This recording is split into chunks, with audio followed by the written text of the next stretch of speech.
नमस्कार। दिन भर की बड़ी खबरों में आपका स्वागत है। मैं हूं आपके साथ आराधना। आज इस बुलेटिन में बात होगी बिहार में फेल कानून व्यवस्था पर घिरी नीतीश सरकार की, फडणवीस के मंत्री को लेकर कोर्ट के फैसले पर महाराष्ट्र में हो रहे बवाल की, देखेंगे कैसे केंद्रीय मंत्री गडकरी के बयान से बढ़ी मोदी की मुश्किलें, पाकिस्तान में एक और आतंकी हमले को, जानेंगे क्यों आरोपों से घिरे पीएम मोदी और गृहमंत्री अमित शाह, और बुलेटिन के आखिर में बात झारखंड में बीजेपी की बढ़ी चिंता की।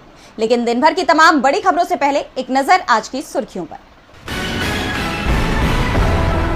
बिहार में बड़ी चुनावी सरगर्मियां। कांग्रेस की पलायन रोको नौकरी दो यात्रा चंपारण से हुई शुरू। कन्हैया कुमार ने इसे महात्मा गांधी की दांडी यात्रा से बताया प्रेरित। सपा सांसद डिंपल यादव का बड़ा बयान, कहा यूपी में पूरी व्यवस्थाएं भ्रष्टाचार में लिप्त दिखाई दे रही हैं। दिल्ली में जंतर मंतर पर मुस्लिम संगठनों का हल्ला बोल, 17 मार्च को वक्फ संशोधन बिल के खिलाफ करेंगे प्रदर्शन। जमीयत उलेमा-ए हिंद के अध्यक्ष मौलाना अरशद मदनी ने सुप्रीम कोर्ट जाने की कही बात। यमन में हुती विद्रोहियों पर अमेरिकी सैन्य हमले के बाद ईरान की चेतावनी, किसी भी हमले का देंगे पूरी ताकत के साथ जवाब। अमेरिका ने हुती विद्रोहियों का समर्थन तुरंत बंद करने की दी थी धमकी। ये तो थी सुर्खियां। अब बात आज की सबसे बड़ी खबर की। बिहार में कानून व्यवस्था पर सवाल खड़े हो रहे हैं। पिछले कुछ दिनों में लगातार कई आपराधिक घटनाएं सामने आई हैं। हाल ही में 2 पुलिस अधिकारियों पर हमला हुआ और अब एक और मामला सामने आया है, जिसकी वजह से नीतीश सरकार सवालों के घेरे में आ गई है। आरजेडी नेता तेजस्वी यादव ने बिहार में पुलिस पर हो रहे हमलों को लेकर एक बार फिर मुख्यमंत्री नीतीश कुमार को निशाने पर ले लिया है। तो क्या कुछ कहा तेजस्वी ने, जानने के लिए देखिए ये रिपोर्ट। विपक्ष लगातार बिहार की लचर कानून व्यवस्था को लेकर नीतीश सरकार पर निशाना साध रहा है। 2 दिन पहले अररिया और मुंगेर से भीड़ के हमले में 2 पुलिसकर्मियों के मारे जाने की खबरें आई और ये हमला यहीं नहीं रुका। अब भागलपुर में भी ग्रामीणों ने पुलिस की टीम पर हमला किया, जिसमें कुछ पुलिसकर्मी घायल हुए हैं, जिसे लेकर आरजेडी नेता तेजस्वी यादव ने नीतीश सरकार को खरी खोटी सुनाई है। तेजस्वी ने एक्स पर वीडियो शेयर कर लिखा कि भागलपुर में पुलिस टीम पर जानलेवा हमला, सब इंस्पेक्टर समेत 4 पुलिसकर्मी घायल, शेष पुलिसकर्मी जान बचाकर भागे। विगत 3 दिनों में 2 एएसआई की जान जा चुकी है। मुख्यमंत्री अचेत है, उनसे गृह विभाग भी नहीं संभल रहा है। 20 साल से इनकी सरकार है, अब इस ध्वस्त कानून व्यवस्था का दोष किसे देंगे? नीतीश कुमार के कार्यकाल में सर्वाधिक पुलिसकर्मियों और अधिकारियों की जान गई है। उन्होंने आगे कहा कि इनके 20 सालों में 60,000 से ज्यादा नागरिकों की जान गई है। ये वो आंकड़े हैं जो एनसीआरबी की तरफ से रिपोर्टेड है। कितने दिन अखबारों और गोदी मीडिया को विज्ञापन नहीं देने के नाम पर डराकर इस राक्षस राज को छुपाते रहेंगे?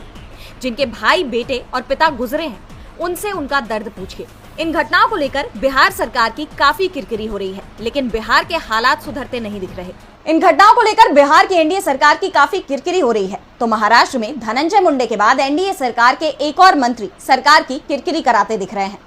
एनसीपी विधायक और मंत्री माणिकराव कोकाटे के मंत्री पद के साथ ही विधानसभा की सदस्यता भी संकट में दिख रही है। कोकाटे को 2 साल की सजा सुनाई गई थी, जिस पर बाद में नासिक सेशन कोर्ट ने रोक लगा दी। अब सेशन कोर्ट का पूरा फैसला सामने आ गया है, जिससे राज्य में सियासी पारा हाई हो गया है। तो क्या है कोर्ट के फैसले में, देखिए इस रिपोर्ट में। महाराष्ट्र सरकार में मंत्री माणिकराव कोकाटे मुश्किल में फंसते दिखाई दे रहे हैं। फर्जी कागजात की मदद से सरकारी फ्लैट हासिल करने का उन पर आरोप है। इस मामले में उन्हें जिला कोर्ट ने 2 साल की जेल और 50,000 रुपए जुर्माने की सजा सुनाई थी। जिला कोर्ट के फैसले के बाद कोकाटे की विधायकी संकट में आ गई थी, क्योंकि जन प्रतिनिधित्व अधिनियम की धारा 8(3) के तहत अगर किसी नेता को 2 साल या उससे अधिक की सजा मिलती है तो उसकी सदस्यता रद्द हो जाती है और साथ ही वो 6 साल तक चुनाव नहीं लड़ सकता। वो किसी संवैधानिक पद पर नहीं रह सकता। कोकाटे अकोला जिले के संरक्षक मंत्री भी हैं। ऐसे में अगर ये सजा बरकरार रहती है तो कोकाटे का मंत्री पद के साथ विधानसभा की सदस्यता भी चली जाती, लेकिन सेशन कोर्ट ने कोकाटे की सजा पर रोक लगा दी। नासिक सेशन कोर्ट ने कोकाटे को राहत देते हुए कहा कि अगर कोकाटे की 2 साल की जेल की सजा को बरकरार रखा जाता है तो उनकी विधायकी रद्द हो जाएगी और फिर से चुनाव कराने होंगे। इससे सरकार का पैसा खर्च होगा, जो वास्तव में जनता का है। अगर बाद में कोकाटे की अपील सफल होती है तो भी उनकी विधायक और मंत्री पद की बहाली संभव नहीं होगी, जिससे उन्हें बड़ा नुकसान होगा। कोर्ट ने ये टिप्पणियां करते हुए सजा पर रोक लगा दी, जिससे कोकाटे की विधायकी और मंत्री पद दोनों ही बच गए। लेकिन सेशन कोर्ट की टिप्पणियों से विपक्ष का गुस्सा भड़क उठा है।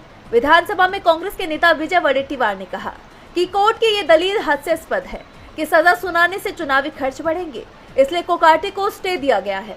कोर्ट अगर इस तरह की दलील देगा तो लोग न्याय के लिए किसके पास जाएंगे? अगर कोई शख्स किसी की जान ले लेता है तो भी कोर्ट इस तरह का कोई तर्क देगा क्या? किसी ने भी अपराध किया है तो उसे सजा जरूर होनी चाहिए।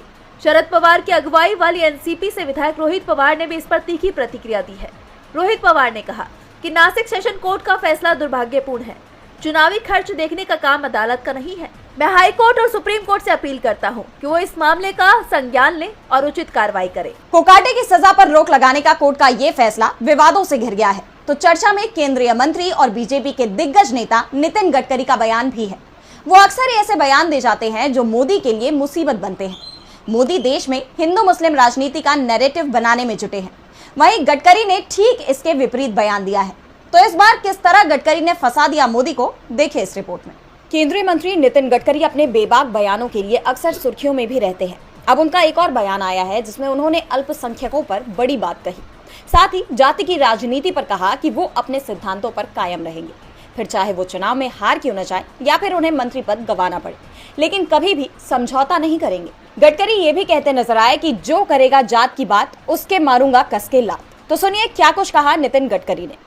आज डॉक्टर अब्दुल कलाम साहब जब न्यूक्लियर साइंटिस्ट बने और उन्होंने ऐसा काम किया कि आज डॉक्टर कलाम साहब का नाम हमारे देश में नहीं विश्व में सबके पास पहुंचा है। और इसलिए मैं एक बात पर विश्वास रखता हूं कि कोई भी व्यक्ति उसकी जात, पंथ, धर्म, भाषा और सेक्स से बड़ा नहीं होता, उसके गुणों से बड़ा होता है। और इसलिए हम जात, पंथ, धर्म, भाषा और सेक्स के आधार पर किसी को डिस्क्रिमिनेट नहीं करेंगे। मैं तो राजनीति में हूँ, यहाँ तो बहुत बातें चलती हैं, तो मैंने कहा नहीं, जो मैं मेरे हिसाब से चलूँगा, जिसको देना वोट देगा, नहीं देगा वो नहीं देगा। बहुत जाति वाले लोग मुझे मिलने के लिए आते हैं, तो मैंने उनको सबको मिलकर 50,000 लोगों में कह दिया, जो करेगा जात की बात उसको कस के मारूंगा लात। तो मुझे मेरे मित्रों ने कहा कि ये कहकर तुमने बड़ा नुकसान किया है। मतलब जो होगा सो होगा, अगर चुनाव जीतता नहीं तो आदमी मरता थोड़ी है, मंत्री नहीं हुआ तो। पर मैं अपने उसूलों के साथ इस पर कायम रहूंगा और व्यक्तिगत जीवन में उसका आचरण करूंगा। बता दें कि नितिन गडकरी शनिवार यानी 15 मार्च को नागपुर में एक अल्पसंख्यक संस्थान के दीक्षांत कार्यक्रम में शिरकत करने पहुंचे थे, जहां उन्होंने मुस्लिम समुदाय की शिक्षा पर जोर देते हुए पूर्व राष्ट्रपति एपीजे अब्दुल कलाम को भी याद किया। गडकरी ने कहा कि मुस्लिम समाज में 5 ही धंधे सबसे लोकप्रिय हुए हैं: चाय की टपरी, पान ठेला, कबाड़ी की दुकान, ट्रक ड्राइवर और क्लीनर। अगर मुस्लिम समुदाय से ज्यादा इंजीनियर, आईपीएस और आईएएस अधिकारी आएंगे तो सभी प्रगति करेंगे। उन्होंने कहा कि कोई व्यक्ति अपनी जाति, संप्रदाय, धर्म, भाषा या लिंग से नहीं जाना जाता, केवल अपने गुणों से जाना जाता है। इसलिए हम जाति, संप्रदाय, धर्म, भाषा या लिंग के आधार पर किसी के साथ भेदभाव नहीं करेंगे। मैं तो राजनीति में हूँ और यहाँ ये सब चलता रहता है, लेकिन मैं इससे इनकार करता हूँ। जिसको वोट देना होगा देगा, नहीं देना होगा नहीं देगा। अब गडकरी के ऐसे बयान से मोदी की मुसीबत बढ़ेगी, क्योंकि उनके नेतृत्व में बीजेपी धर्म और जाति के आधार पर ही वोट बैंक तैयार करती है। केंद्रीय मंत्री के बयान ने मोदी सरकार की चिंता बढ़ा दी है, तो पाकिस्तान की शहबाज सरकार की मुश्किलें भी लगातार बढ़ती जा रही हैं।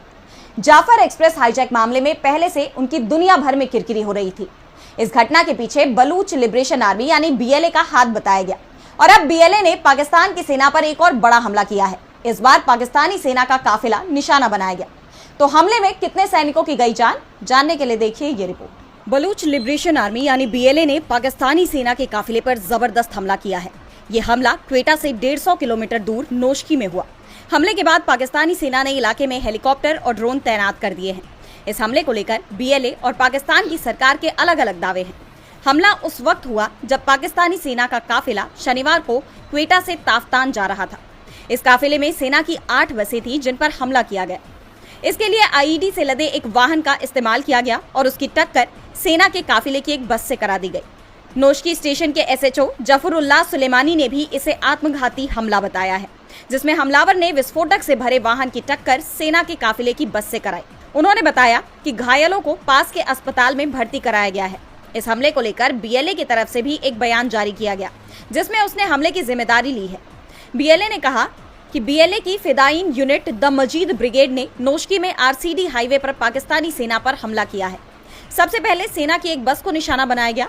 इस हमले के तुरंत बाद बीएलए की फतेह स्क्वाड ने सेना की दूसरी बस को पूरी तरह से घेर लिया और उसमें सवार सेना के सभी सैनिकों को मार गिराया। इस तरह हमने पाकिस्तानी सेना के 90 जवानों को ढेर कर दिया। पाकिस्तानी सेना के काफिले पर हुए हमले के बाद पूरे एरिया में इमरजेंसी लगा दी गई है। बीएलए के दावे को पाकिस्तान ने खारिज किया है। हमले की बात जरूर कबूल की गई है, लेकिन सिर्फ 7 सैनिकों के मारे जाने की बात कही गई। हमले को लेकर बलूचिस्तान के मुख्यमंत्री सरफराज बुख्ती ने कहा कि बलूचिस्तान की शांति से खेलने वालों का खात्मा बहुत बुरा होगा। ये कायराना हमले हमारे हिम्मत को नहीं तोड़ सकते। हर कीमत पर हम शांति को कायम करेंगे। ये जंग तब तक जारी रहेगी जब तक आखिरी विद्रोही नहीं मारा जाता। बता दें कि 5 दिन पहले ही बीएलए ने एक पैसेंजर ट्रेन का अपहरण कर लिया था। बीएलए ने दावा किया था कि उसने सभी 214 बंधकों की जान ले ली है, जबकि पाकिस्तानी सेना ने कहा था कि उसके सिर्फ 28 सैनिकों की जान गई है। पाकिस्तान में लगातार एक के बाद एक हमलों की खबर आ रही है, जिन्हें लेकर शहबाज सरकार सवालों से घिर गई है। इस बीच यूपी के संभल में शाही जामा मस्जिद को लेकर चल रहे विवाद को लेकर भी एक बड़ी खबर सामने आई है। हाल ही में मस्जिद कमेटी ने इलाहाबाद हाईकोर्ट से मस्जिद की रंगाई पुताई की इजाजत मांगी थी, जिस पर हाईकोर्ट ने अपना फैसला सुना दिया था और अब एएसआई की टीम फिर से संभल पहुंच गई है। तो क्या है पूरी खबर, देखिए इस रिपोर्ट में। यूपी के संभल में शाही जामा मस्जिद की रंगाई पुताई का काम शुरू हो गया है। भारतीय पुरातत्व सर्वेक्षण यानी एएसआई टीम की निगरानी में रंगाई पुताई की जा रही है। मस्जिद की रंगाई पुताई के लिए एएसआई की टीम अपने साथ मजदूर लेकर आई है। पहले सफेद रंग से पुताई हो रही है। मस्जिद कमेटी के सदर जफर अली एडवोकेट समेत कमेटी के अन्य सदस्य भी मौके पर मौजूद हैं। शाही जामा मस्जिद के सदर जफर अली ने कहा कि मस्जिद की रंगाई पुताई का काम शुरू हो गया है। 9 से 10 मजदूर पुताई के काम में लगे हैं। सोमवार को और मजदूर बढ़ा दिए जाएंगे। हाईकोर्ट के निर्देश के अनुसार पुताई का काम किया जा रहा है। अभी मस्जिद की बाहरी दीवारों पर पुताई का काम किया जा रहा है। मजदूरों को दिल्ली से लाया गया है और पुताई के लिए 7 दिन का समय मिला है। बता दें कि हाल के दिनों में इलाहाबाद हाईकोर्ट ने संभल की शाही जामा मस्जिद की कमेटी को मस्जिद की बाहरी दीवारों पर रंगाई पुताई करने की इजाजत दी थी। कोर्ट ने मस्जिद कमेटी की अर्जी को आंशिक रूप से स्वीकार करते हुए ये आदेश दिया था कि रंगाई पुताई सिर्फ मस्जिद की बाहरी दीवारों पर ही की जा सकती है। इसके अलावा हाईकोर्ट ने कहा था कि बाहरी दीवारों पर लाइटिंग भी लगाई जा सकती है, लेकिन ये काम किसी भी ढांचे को नुकसान पहुंचाए बिना किया जाना चाहिए। मस्जिद कमेटी ने ये याचिका इलाहाबाद हाईकोर्ट में दाखिल की थी, जिसमें उन्होंने रंगाई पुताई कराने की इजाजत मांगी थी। संभल में शाही जामा मस्जिद को लेकर छिड़े विवाद ने देश में सांप्रदायिक तनाव पैदा कर दिया है, जिसे लेकर विपक्ष सरकार पर हमलावर है। मोदी सरकार पर विभाजनकारी नीति अपनाने के आरोप लग रहे हैं। इसे लेकर शिवसेना उद्धव गुट के मुखपत्र सामना में पीएम नरेंद्र मोदी और गृह मंत्री अमित शाह पर गंभीर आरोप लगाए गए हैं, जिस पर हंगामा मचना तय है। तो क्या आरोप लगाए गए हैं पीएम और शाह पर, जानने के लिए देखिए ये रिपोर्ट। शिवसेना उद्धव के मुखपत्र सामना में पीएम नरेंद्र मोदी और गृह मंत्री अमित शाह पर गंभीर आरोप लगाए गए हैं। मुखपत्र में लिखा गया कि मोदी शाह का राज एक दिन जाएगा, लेकिन जाते जाते वो देश को टुकड़ों में बांट कर जाएंगे। सामना में लिखा गया है कि पिछले 10 सालों में भारत में हिंदू और मुसलमान 2 अलग अलग राष्ट्र बन गए हैं। यह माहौल बंटवारे जैसा है, जैसे शिवाजी के इतिहास को बदलना और हिंदू मुसलमानों के लिए अलग दुकानों की मांग करना। ये सब एक सोची समझी मूर्खता है जो भारत को हिंदू पाकिस्तान की ओर धकेल रही है। सामना में आगे लिखा गया है कि देश में आज जो सांप्रदायिक और धार्मिक नफरत बढ़ी है, वो बंटवारे से पहले भी इसी तरह दिखाई दे रही थी। आज यहाँ के कुछ हिंदू नेता जिन्ना की भूमिका में आ गए हैं। ये देश के लिए खतरनाक है। संजय राउत ने अपने लेख में यहाँ तक लिखा है कि भारत में हिंदू और मुसलमान 2 अलग अलग राष्ट्र बन गए हैं। विपक्ष बीजेपी पर सांप्रदायिक राजनीति करने का आरोप लगाता रहा है। हाल ही में रमजान का जुमा और होली एक ही दिन पड़े थे, जिसके लिए बीजेपी के कुछ नेताओं ने मुसलमानों को होली के दिन घर में ही रहने की हिदायत दी थी, जिसके बाद काफी बवाल भी हुआ था। और अब सामना में छपा लेख किसी की तरफ इशारा करता दिख रहा है। ऐसे में हंगामा मचना तय है। और बुलेटिन के आखिर में बात झारखंड में बीजेपी की बढ़ी चिंता की। तो झारखंड की राजनीति में इस बात की अटकलें तेज है कि सीएम हेमंत सोरेन की भाभी सीता सोरेन जल्दी ही जेएमएम में वापसी कर सकती हैं। जेएमएम को लेकर सीता सोरेन के बदले रुख को देखते हुए इस तरह की चर्चाएं पहले से ही चल रही थी, लेकिन अब इन्हें और बल मिल गया है। तो क्या बीजेपी छोड़ जेएमएम में लौट रही हैं सीता सोरेन? जानने के लिए देखिए ये रिपोर्ट। झारखंड में बीजेपी को बड़ा झटका लग सकता है। कहा जा रहा है कि सीएम हेमंत सोरेन की भाभी और बीजेपी नेता सीता सोरेन जेएमएम में वापसी कर सकती हैं। दरअसल सीएम हेमंत सोरेन के पैतृक गांव नेमरा में बाहा पूजा हुई, जहां एक और इस पूजा में खुद सीएम हेमंत सोरेन पहुंचे तो वहीं उनकी भाभी सीता सोरेन भी पहुंची। इस पारिवारिक कार्यक्रम में दोनों नेताओं की मौजूदगी ने सीता सोरेन की जेएमएम में वापसी की अटकलों को तेज कर दिया। बता दें कि सीता सोरेन करीब 1 साल से बीजेपी में है और पिछले कई महीनों से हेमंत सोरेन के किसी भी पारिवारिक कार्यक्रम में शामिल होने नेमरा नहीं आई थी। बीजेपी में शामिल होने के बाद से वो लगातार हेमंत सोरेन और जेएमएम पर हमलावर रही हैं। लेकिन कुछ दिन पहले धनबाद में एक शादी समारोह में उन्होंने हेमंत सरकार की तारीफ की थी। इसलिए अब माना जा रहा है कि सीता सोरेन बहुत जल्द जेएमएम में वापसी कर सकती हैं। अब सवाल यह है कि सीता सोरेन क्या वाकई जेएमएम में वापसी करेंगी। बताते चलें कि राजनीतिक विश्लेषकों का मानना है कि अगर सीता सोरेन जेएमएम में वापस आती हैं तो इससे पार्टी को मजबूती मिलेगी। खासकर महिला वोट बैंक पर इसका सकारात्मक असर पड़ सकता है। वहीं बीजेपी के लिए ये एक बड़ा झटका होगा। अब आने वाले दिनों में सीता सोरेन क्या फैसला लेती हैं, ये देखना होगा। तो आज इस बुलेटिन में इतना ही। आप देखते रहिए डीबी लाइव। नमस्कार।